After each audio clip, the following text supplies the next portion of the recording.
There's just something that hits different when it comes to crazy ex stories. Okay, story time. This is how I found out that my ex cheated on me with my best friend. And yes, you heard me correctly. My ex cheated on me with my best friend. Double stab to the heart. So to start off, we were dating on and off for years, and he played hockey in a different town, but we were like hours away, so we would travel back and forth, and I had a car. And one time I moved away from my hometown to university. It was like first week, whatever you call it. And it was my first year, and I moved away, and a girl from my hometown came out, and she's like, oh, your ex, or your boyfriend hooked up with, let's call it Nancy, who was my best friend at the time. Your ex, Ben, and Nancy had sex. And I go, what? Like, you're joking, right?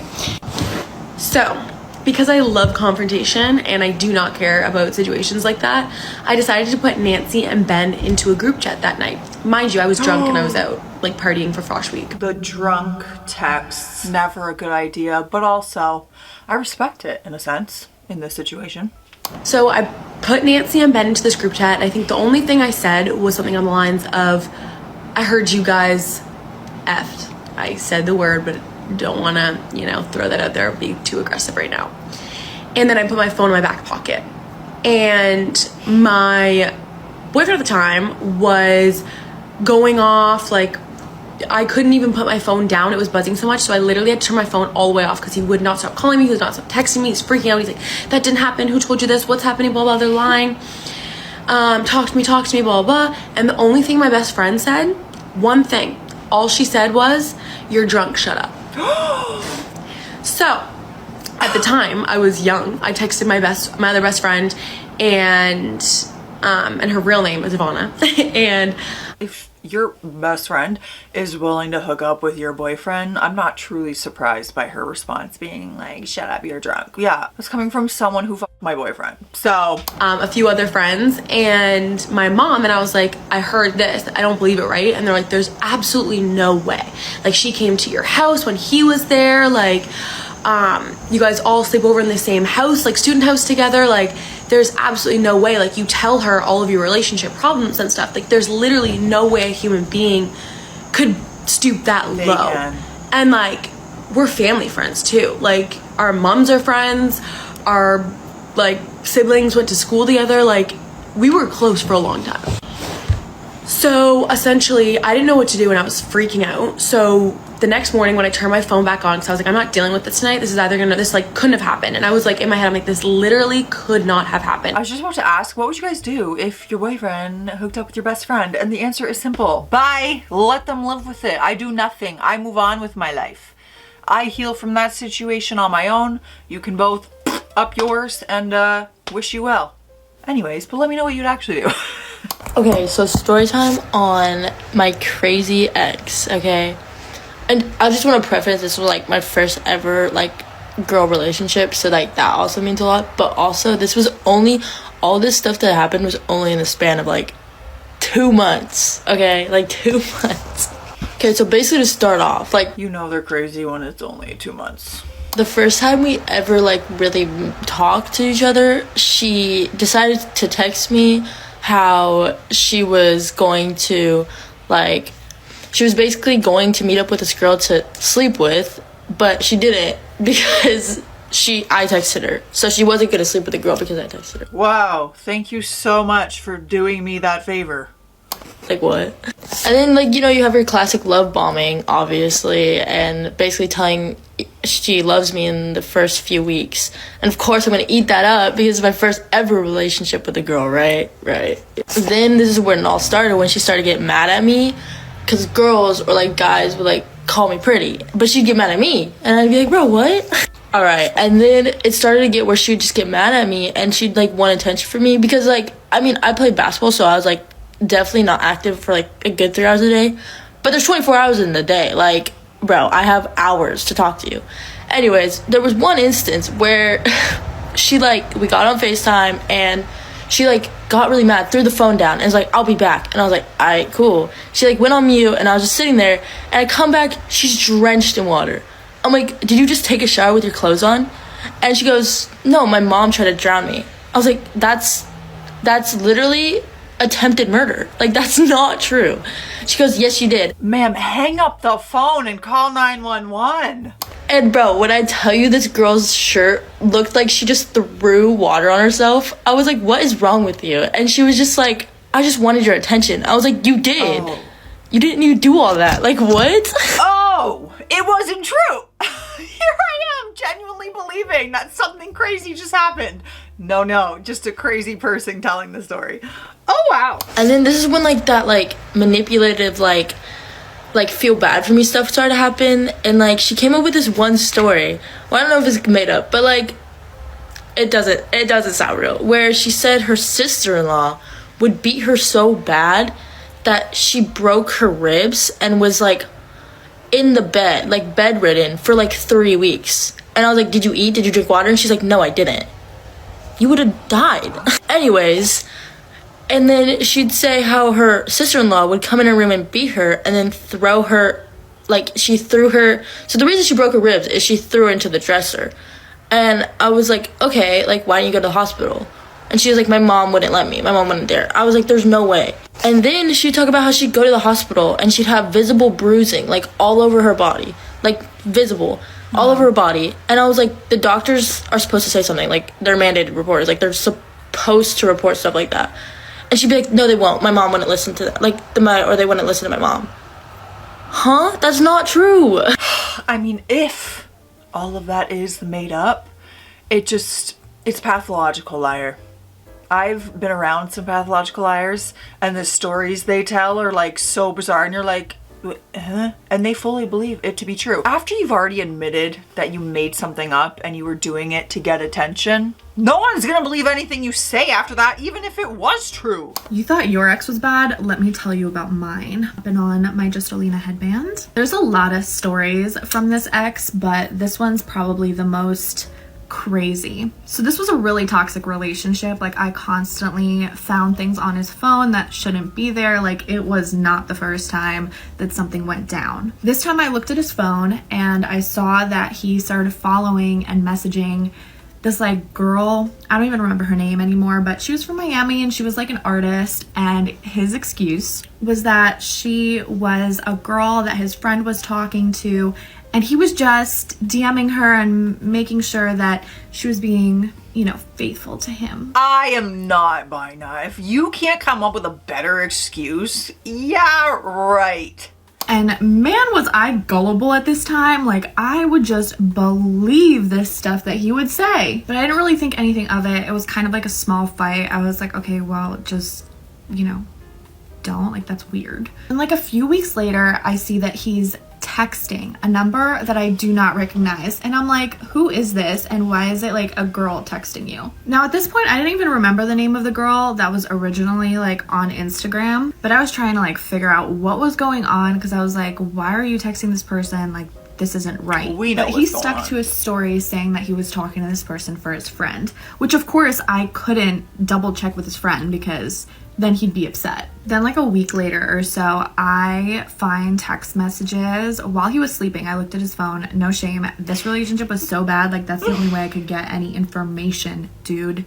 And there was inappropriate text messages there, like pictures and all. And I was triggered. I was like, what in the heck is going on? So I left his place and immediately went to my best friend's because I was like shaking. I recorded the whole entire conversation that he had with her. Like, I scrolled and I videotaped on my phone. And I'm scrolling through these messages and he's planning to go visit her in Miami. He's telling her all these things that are not true, that like he's like super successful and stuff. Meanwhile, he's just been like not at all in certain things. Like, oh my gosh, there's lie after lie. Looking back, it was literally so sad and lame on his part. But I was a girl in love. I don't know what I was thinking, man. So I was like gonna break up with him. And this is where the story gets even worse. Oh my God. Isn't it funny? Not funny at all, actually. It's actually quite annoying. When you get out of a relationship that was toxic and just so much nonsense, and you're like, how did I possibly believe that? And how did I stay in that? And how did I give that person the benefit of the doubt? I'm an idiot. You're not, but it really does feel like that. I have these messages. I'm at my best friend's house and I'm like, dude, like, can you look at these? Like, what is going on? I'm like depressed. I'm sad. Like, I can't believe this is happening to me, because there so much has already gone in this relationship. Like, I need to do more story time so you guys know how like freaking messed up this was. So I ended up deciding like I cannot be a part of this. Like, I need to just like end it, because it's already bad. It's already bad. So I don't message him. I already left his house in the middle of the night, and I go home late so that my mom and dad like don't know that like there's issues going on. And I go home, I sleep there, and I wake up to these like text messages. Now, I'm not gonna read the text messages here, but if you want to see them, I did post a whole like YouTube video talking and reading the text messages. I respect her little YouTube plug there. That's where you get it. Get it, girl. Summary. Basically, he starts by going like, what's going on? I'm like, this isn't like gonna work out. Like, I just, I'm done. First, he's like all calm and he goes like, okay, well, I need to drop off your stuff for you. When do you want me to come? And he just keeps asking me about my stuff. Like, I'm like, dude, I'm like traumatized right now. Like, I don't care about my stuff at this moment. I stop responding and he starts baiting me with these tickets that he supposedly got me for my birthday that are to Europe. And he's like, I need to know who you want me to change this to, because I want you to have these tickets. And obviously I'm gonna reply for like, Europe tickets. I'm like, what are you talking about? Like, what are these tickets? What are you even saying? Looking back, that was obviously a way to get me to respond, but I wasn't thinking about that at that time. But I ended up responding, and then again, like after that question, I kind of didn't answer. And this is what really, I don't know, it took a turn. Hours later, I get text messages like calling me every word in the book, like not good words. He was cursing at me, telling me I was like worthless, that I was like a horrible girlfriend, all this stuff. And before you know it, I'm like responding and going, well, okay, like, so we are agreeing that we're breaking up. And like, just remember that you caused this with your own actions. And let's just take a step down memory lane and remember this is all because I found messages on his phone with another girl that were super inappropriate, like clearly emotionally cheating on me, like clearly. Meanwhile, it's my fault that I checked his phone to find messages between him and another woman. You guys, I'm gonna spill some tea. I'm gonna spill some tea on one of my exes, because I'm like, wow, this was my life. Yeah, you find the messages of someone emotionally cheating, whatever, find the inappropriate messages, they get mad at you for finding them. Always. Sure, you can be mad that I went through your phone. I don't care. Go ahead. I found what I found. But I went through the same thing of that person that cheated. He worked it. Oh my God, I'm spilling way too much tea. He worked somewhere. My hometown's small, y'all. He worked somewhere, and even though we were broken up, he moved out, get out, bye. We did not have any type of friendship or anything. Never speak to me again. We had to decide what we were doing with our dog, Lila. I actually got her with my ex 12 years ago. And we were deciding what to do with her in the first few weeks and first few months of after dating. We were like just sharing her. And then I was like, we're not sharing this dog forever. That's absolutely stupid. I don't want to see you. So he would buy me things. He would literally, like, if he would drop off Lila in the first few weeks after we split, there would be like a gift for me. And he's like, oh, I just saw it at my workplace and I just knew you'd like it.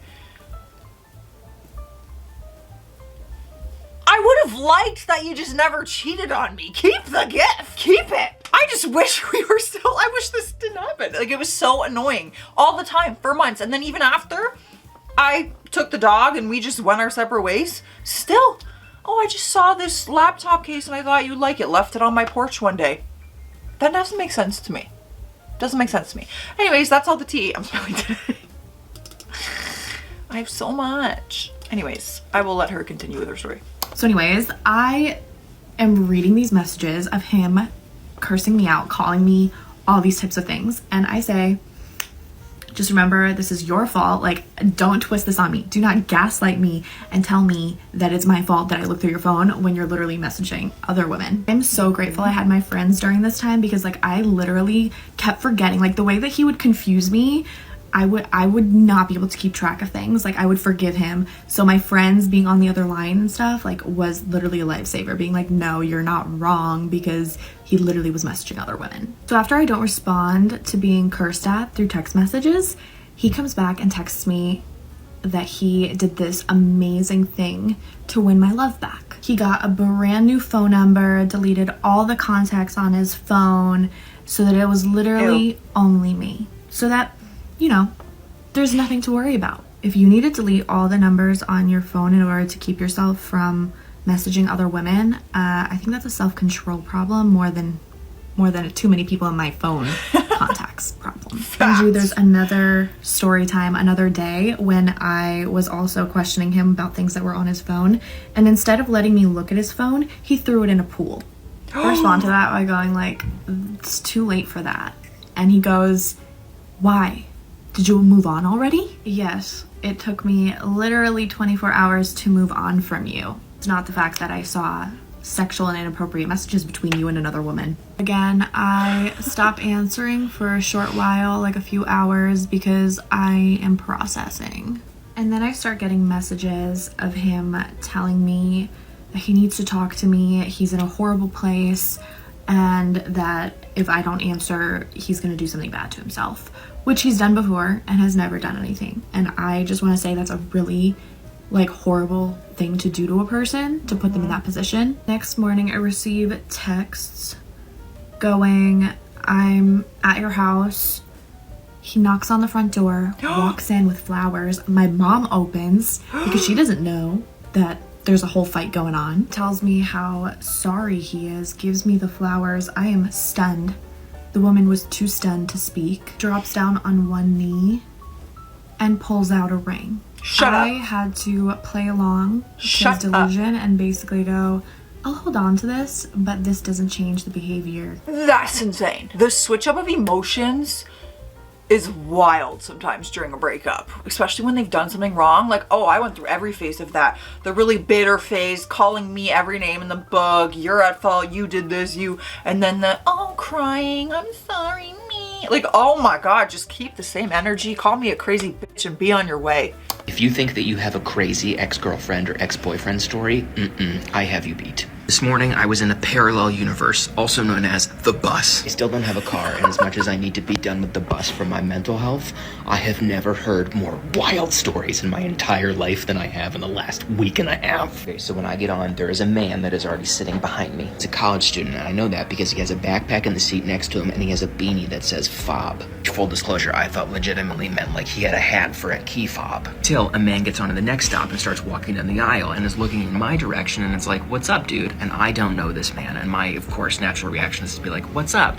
He was not looking at me. He was looking at the guy behind me. He was looking at fob. And then he was like, cool Fall Out Boy hat. And I was like, oh my God, of course it's Fall Out Boy and not fob. Anyway, so he's like, what are you doing on the bus? I thought you lived in the dorms. For the next 12 minutes and 35 seconds, give or take 7 seconds, I was privy to the most wild ex-girlfriend story I have ever heard in my entire life. One day, they will write books about this. It was in 3 parts for why the man was on the bus. Part 1, he is no longer living in a dorm. But as I learned, over the summer, he broke up with his girlfriend of 4 months.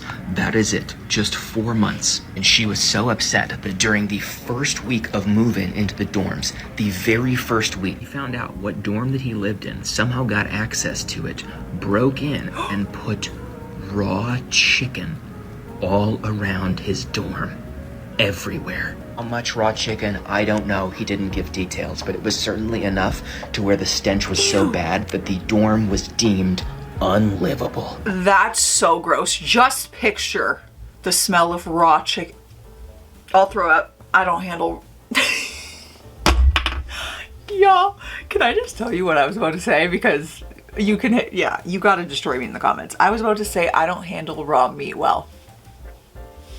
Girl, you are setting up the layup for that comment. Anyways, had to tell you because we're all friends here. The university actually had to step in and decide that his dorm was unlivable due to raw chicken. As a result, I discovered he then had to live with his parents in the suburbs. First week of classes, he was taking a ride share to campus. He can't do that anymore because he no longer has credit cards because she reported fraud by calling his bank, pretending to be his mom and saying that the card had been stolen. He got a new card. She did it again. To recap, he now does not have a dorm on campus and he no longer has access to banks. So his parents bought him like a very old, very used car just to be able to commute back and forth. But he can no longer use that car because on Saturday night, she appeared at their house. Discovered he was using said car and apparently, while he was sleeping, put concrete mixer in his gasoline tank. Here's the weirdest part. I was legitimately ready to step in and be like, I know some attorneys who can help you right now. Until his friend was like, what are you gonna do? And he was like, I don't know. But I'm seeing her on Friday and we might hook up. I'm sorry. What? That is all absurd. 4 months. Oh, she crazy about you. Oh, oof. That's too much effort for anybody, in all honesty. My ex won't stop calling me off no caller ID, so we're gonna see what he wants. I'm so excited. Yes? Bro, I literally just saw you post that guy on your story. I'm posting my friend on my story. You're calling me off no caller ID because I have you blocked. How are you even seeing my story? Bro, you don't think my friends tell me everything? So what? The past 6 months just meant jack to you?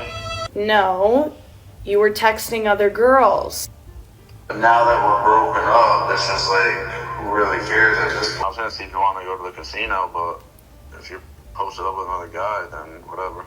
So you called me to tell me that you wanted to go out, but you don't want to go out. Alright, well, do you want to go to dinner? I'm not going to dinner with you. Huh? Oh my god. Alright, well, you want to grab food? No, I don't want to grab food. You're blocked. Okay. So, if you don't want to go to the casino, you want to play Jackpot World? No, I don't want to play a phone game with you. Dude, it's literally not a phone game. There's like 200 games. Okay, I'm not playing any of them with you. Alright, so if I'm just honest with you, can we go grab dinner?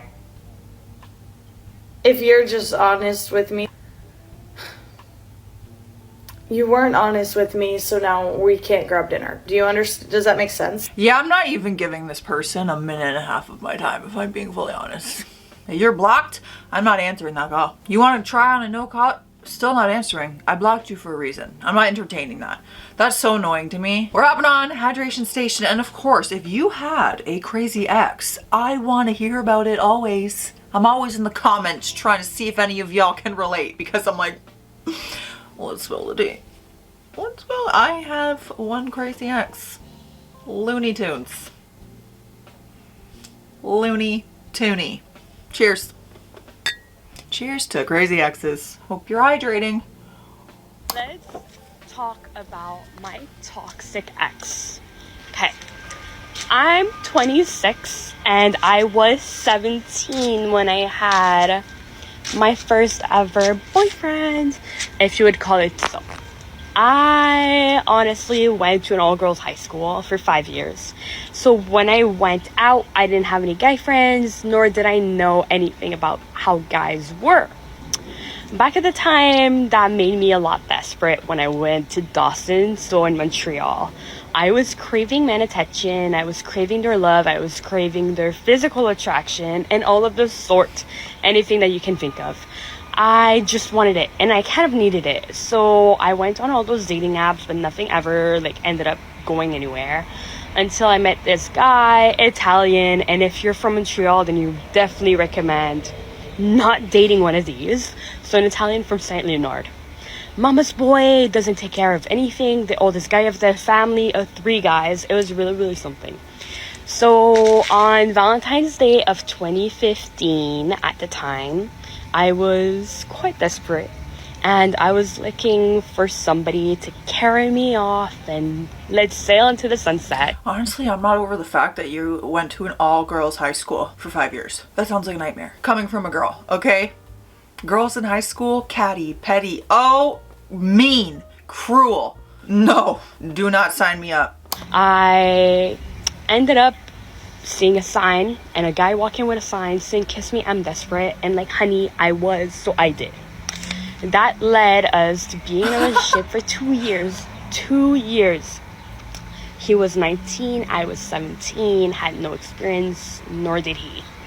We fell in love, you know, like all the cute things, but now that I'm thinking about it, he became extremely toxic, and I thought like over the course of 2 years, but it was really at the beginning. I just didn't really see it. So let's talk about what made me realize how toxic he was, which made me leave him. I remember, you know, like in CJAP, like you're trying to create friends, you're trying to hang out with them and all of that. So I had my kind of clique, and I found myself pursuing the need of validations from friends too. So we started seeing each other, me and my ex, my boyfriend at the time. It was quite cute, you know, we would go out, actually quite rarely, but we still would. I'd watch him play video games over and over and over again. And I made friends with a girl that he was friends with.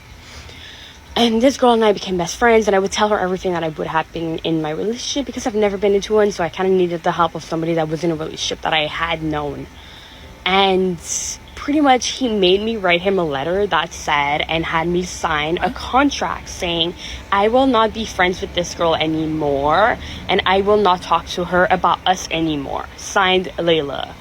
And he's like, you either do this or we lose the friendship, or we lose the relationship. And I was like, okay.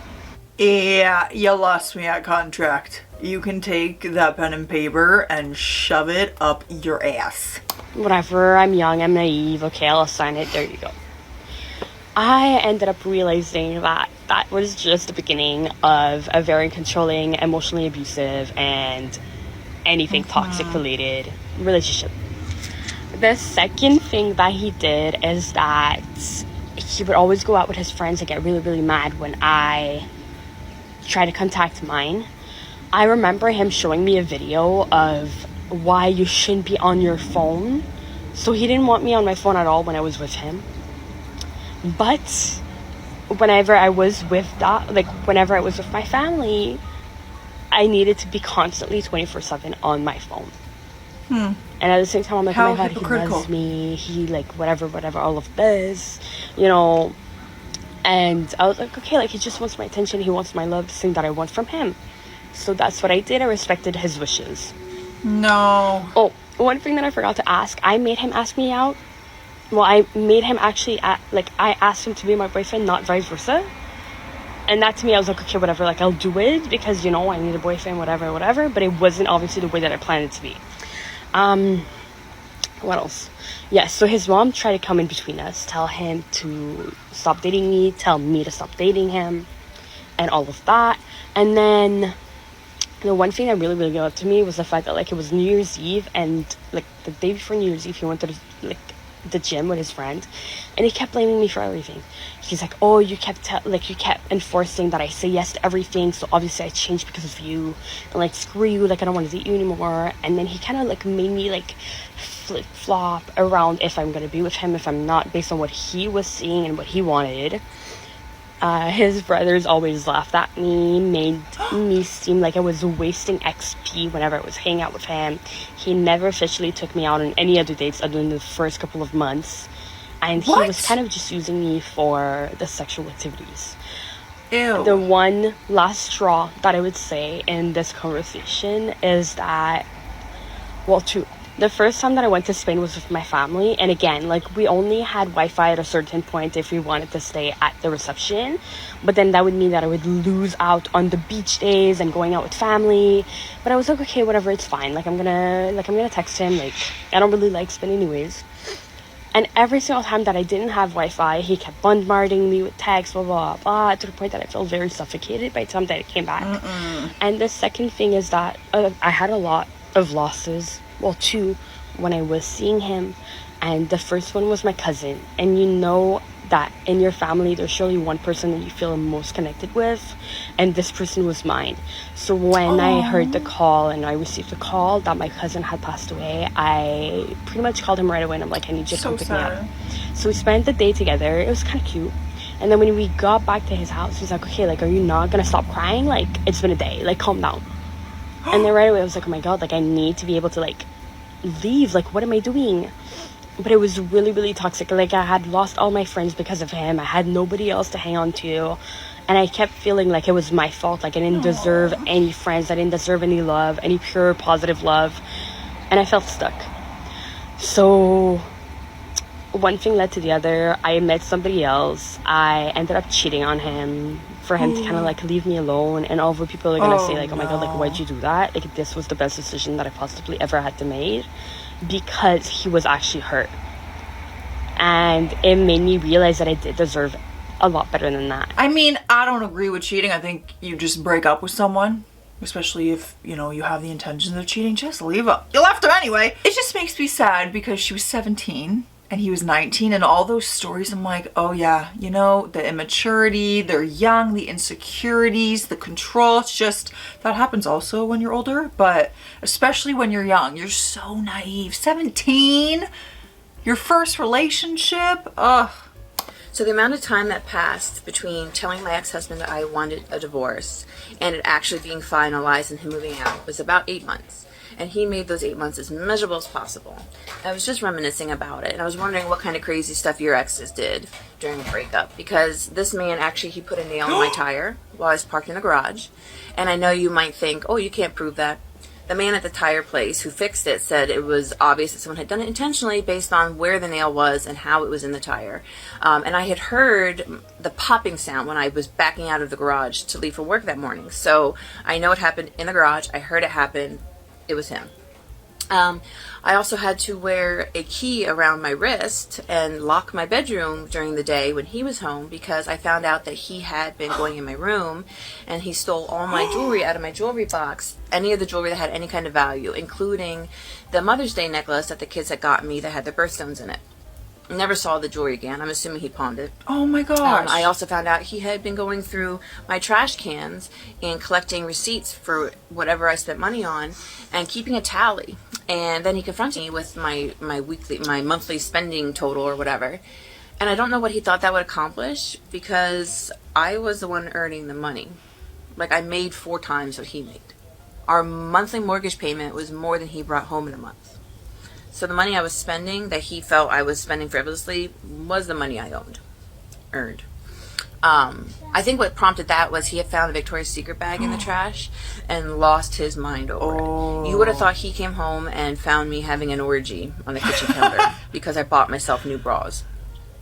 Anyway, I also, you know, towards the end of our divorce, it was becoming summer, and it was like my bedroom, I was in the master bedroom, my bedroom was getting so hot, like I could not sleep at night, and it was just like the air conditioning just wasn't getting to my room, and the rest of the house seemed okay. So I had said something to him about it, because he's an HVAC technician, so that's what he does for a living, is heating and cooling.